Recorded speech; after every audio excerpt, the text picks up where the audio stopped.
পরীক্ষিতের সম্বদিয়া কহে সুখমণি, শুদ্ধ চিত্ত হও কৃষ্ণ জন্ম কথা শুনি।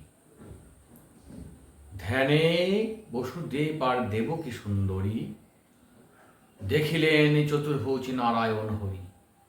কিবা অপরূপ রূপ না হয় তুলন, নীলকান্ত চন্দ্রকান্ত একত্র মিলন।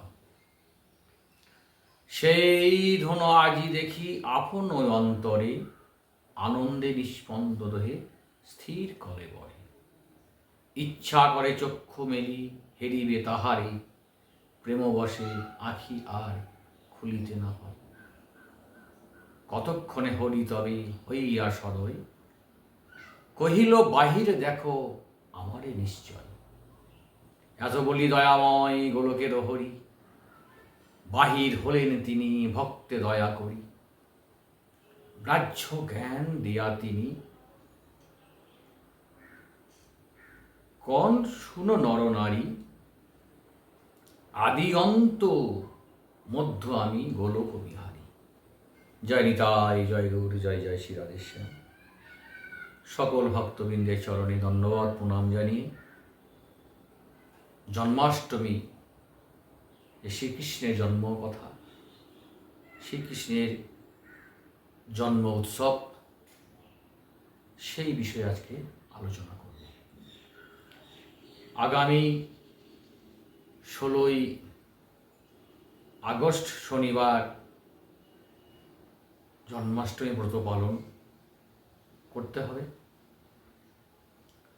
শ্রীকৃষ্ণের জন্ম কথা আমরা শ্রীমদ্ ভাগবতে দশম স্কন্ধে পাই। দশম স্কন্ধের দ্বিতীয় অধ্যায়ে আবির্ভাবের কথা আমরা পাব এবং তৃতীয় অধ্যায়ে শ্রীকৃষ্ণের জন্মকথা আমরা পাব। আমরা সকলেই জানি যে ভগবান শ্রীকৃষ্ণের জন্ম কিভাবে হয়েছিল, সুতরাং সে বিষয়ে আমি আর কিছু বলছি না। এখন এই যে জন্মাষ্টমী ব্রত পালন, এই জন্মাষ্টমী ব্রত পালনের যে মাহাত্ম্য, আজকে সেই বিষয়ে একটু আলোচনা করব। এই জন্মাষ্টমী ব্রতের যে মাহাত্ম্য, সেই ব্রত মাহাত্ম্য ভবিষ্যত্তর পুরাণে শ্রীকৃষ্ণ যুধিষ্ঠির সংবাদে বর্ণিত আছে।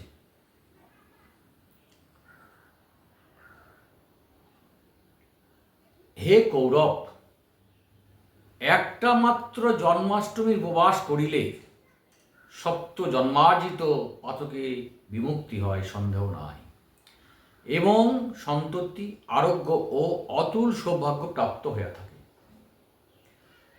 সেই ব্যক্তি বিমান রূঢ় হইয়া বৈকুণ্ঠে গমন পূর্বক তথায় লক্ষ বর্ষ পর্যন্ত নানা ভোগ উপভোগ করিয়া পুণ্যক্ষয় হইলে নরলোকে আগমন পূর্বক সর্বকাম পূর্ণ দুঃখহীন ধর্মপরায়ণ দীর্ঘায়ু হয়।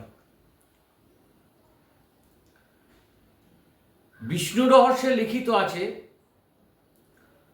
জয়ন্তীর উপবাস পূর্বক হরি অর্চনা করিলে শত জন্মাকৃত পাপ সর্বদা বিধ্বস্ত হইয়া যায়।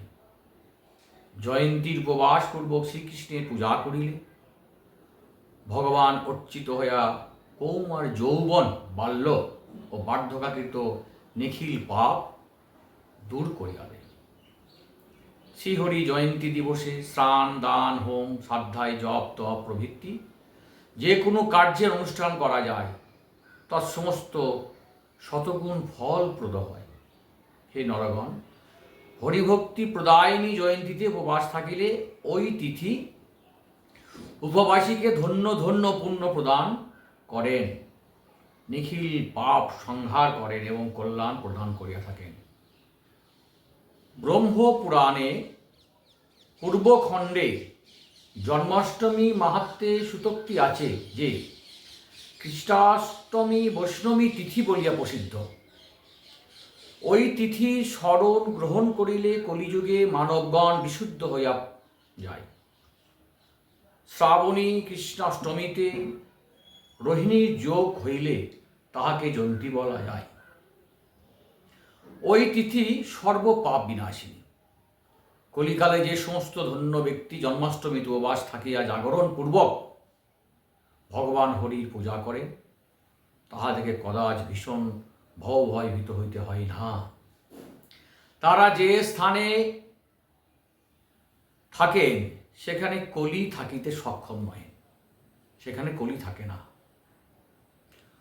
উক্ত স্থানে জন্মেজয় সংবাদে, সুখ এবং জন্মেজয় সংবাদে লিখিত আছে, ভগবান হরি কংস বিনাশার্থ বসুদেব হইতে দেবকী গর্ভে উৎপন্ন হইয়াছেন, তদীয় উক্ত জন্মদিন কল্যাণের আধার। হে পাণ্ডব, মদীয় জন্মবৃত্তান্ত লিখিত থাকিলে সেই স্থানে মৃত সন্তান প্রসূত হয় না, গর্ভপাতের আশঙ্কা থাকে না এবং ব্যাধি, বৈধব্য, দুর্ভাগ্য ও কলহের উৎপত্তি হয় না।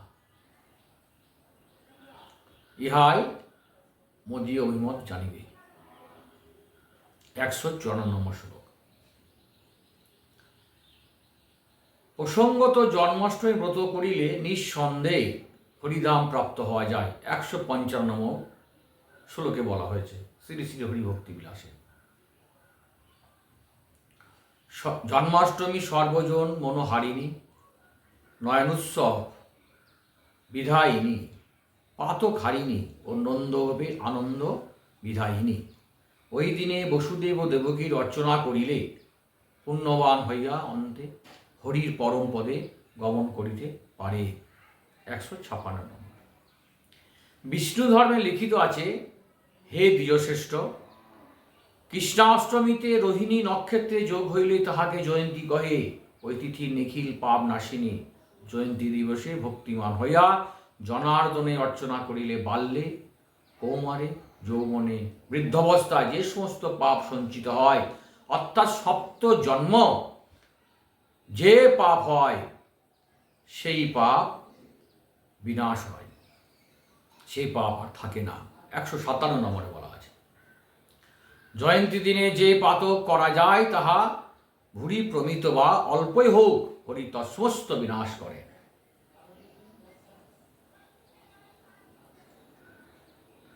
স্কন্দ পুরাণে ব্রহ্ম নারদ সংবাদে লিখিত আছে, কৃষ্ণ জন্মাষ্টমী লোকে পাতকহারিণী বলিয়া প্রথিত। এই তিথি কোটি যজ্ঞ ও অযুত তীর্থের সদৃশ্য। জয়ন্তী দিনে উপবাস করিলে প্রত্যহ সহস্র কপিলাদান জনিত পুণ্য লাভ করিতে পারে। কুরুক্ষেত্রে তীর্থে সহস্র সুবর্ণ ভার অর্পণ করিলে যে পুণ্য হয়, জয়ন্তী দিনে উপবাস থাকিলে সেই ফল প্রাপ্ত হওয়া যায়। হে দ্বিজশ্রেষ্ঠ, জয়ন্তী দিনে উপবাস করিলে সহস্র কোটি রত্ন দান জনিত ফল প্রাপ্ত হইতে পারে। সহস্র সহস্রব্যাপী কূপ, দেবায়তন ও কোটি সংখ্যা কন্যা দান দ্বারা যে ফল নির্দিষ্ট আছে, পিতামাতার প্রতি ও গুরুজনের প্রতি ভক্তি করিলে যে ফল হয়, গুরু বিপ্র পতির জন্য শরীর বিসর্জন করিলে যে ফল হয়, পরোপকারী তীর্থ সেবাপরায়ণ ও সত্যাব্রত নিষ্ঠগণ যে ফল লাভ করে, সহস্র রাজস্ব ও ফল কেবলমাত্র জয়ন্তী উপবাস দ্বারা তৎসমস্ত ফল প্রাপ্ত হওয়া যায়।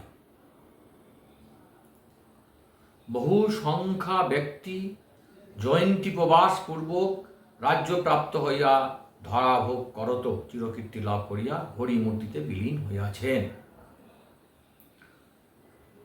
সুতরাং আমাদের প্রত্যেকেরই এই জন্মাষ্টমী ব্রত পালন অবশ্যই করতে হবে।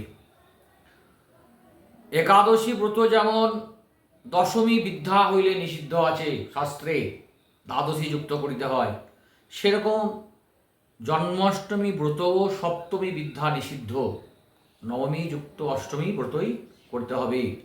সপ্তমী বিদ্যা যদি অষ্টমী হয়, যদি রোহিণী নক্ষত্র যুক্ত থাকে, তবুও সেই ব্রত করা যাবে না।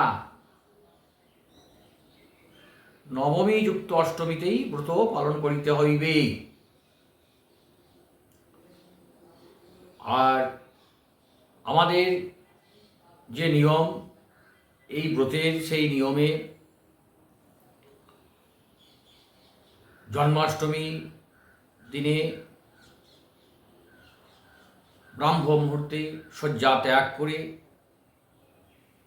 স্নান করার পরে সে ভগবানের যে সংকল্প, সে ভগবানকে প্রার্থনা করতে হবে। হে পুণ্ডরীকাক্ষ, অদ্য সর্বভোগ বর্জনপূর্বক উপবাসী থাকিয়া কল্য আহার করিব। হে অচ্যুত, আপনি মদীয় স্মরণস্থান হন।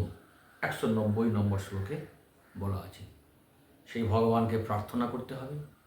সে ভগবানের প্রার্থনা করে সারাদিন উপবাস থাকা যাবে। যদি সম্ভব হয় নির্জলাব্রত, যদি সম্ভব না হয় ফল জল একাদশীর মতো করবে এবং ভগবানের ভজনা করতে হবে। সারা দিন কন্টিনিউ ভজনা করতে হবে। ভগবানের নাম চিন্তন, শাস্ত্র অধ্যয়ন, ভগবানের জন্মকথা, দেবকী বসুদেবের কথা পাঠ করতে হবে। সকলেই এই ব্রত পালন করুন। পালন পরের দিন অর্থাৎ 17ই আগস্ট রবিবার সকাল 5:17 হইতে 9:33 মধ্যে নির্দিষ্ট সময়ে পালন করবেন। পালন যেভাবে করতে হয় আপনারা সকলেই জানেন, সুতরাং সেভাবে পালন নিষ্ঠা সহকারে করবেন।